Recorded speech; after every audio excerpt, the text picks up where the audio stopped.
If you're shooting on newer cinema cameras or photography cameras and you primarily use Sigma glass, today's video is going to be super important as we're going to go over the 3 reasons why you absolutely need this Sigma dock. Let's hit it.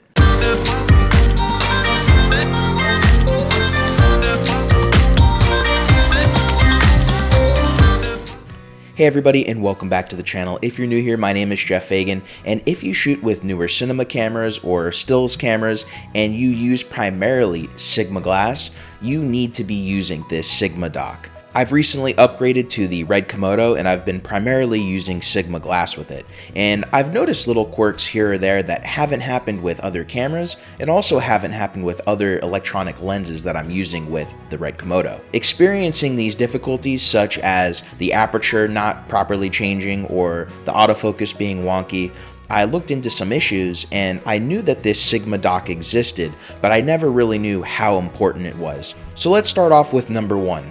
So I noticed with my red Komodo that when I use the Canon variable ND filter adapter, and sometimes my original stock Canon RF to EF adapter, I would have issues with changing the aperture. I would also have issues occasionally with my autofocus to where I would have to do a lot of things to get the autofocus to work correctly, and once it started working correctly, it would work great. But the second I would turn off or reboot the camera, I would have those issues again. So number 1 is upgrading the firmware of your lenses with this dock.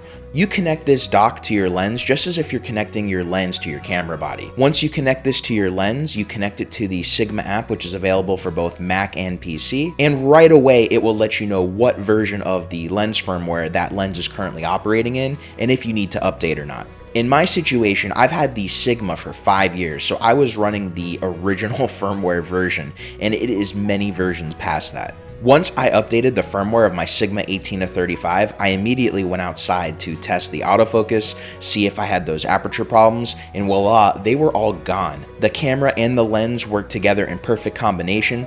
I didn't have to start and try a million things to get the autofocus to work. It just worked and it was snappy. And you know, I am very happy that this little solution fixed it because it was very apparent that it wasn't the camera and that it was the lens. And for a little bit, I was worried that I was maybe using a lens that was broken. I didn't know what the issue was, and it was great to see that a simple firmware update fixed a lot of those problems. So number 2, the second reason it is important to have the Sigma dock is the fact that you can fine-tune your autofocus with using the Sigma dock and your lens attached to it. Not everybody is going to need this feature, but Sigma does offer it, which is great because you don't have that with a lot of other lenses from other manufacturers. So by getting this dock, it just unlocks a lot of potential out of the lens, and I guess certain cameras need certain focusing points in different situations than other cameras do. So it's great that through the program and using this dock, you're allowed to change that on your lenses. So the third and final reason is actually the customization options that certain Sigma lenses have that can only be changed through using the dock. Sigma's 70-200 2.8 has 2 customization knobs that you can control and change through connecting the lens to this dock. So with that lens, having this dock is even more imperative because you won't be able to change those customizations without it.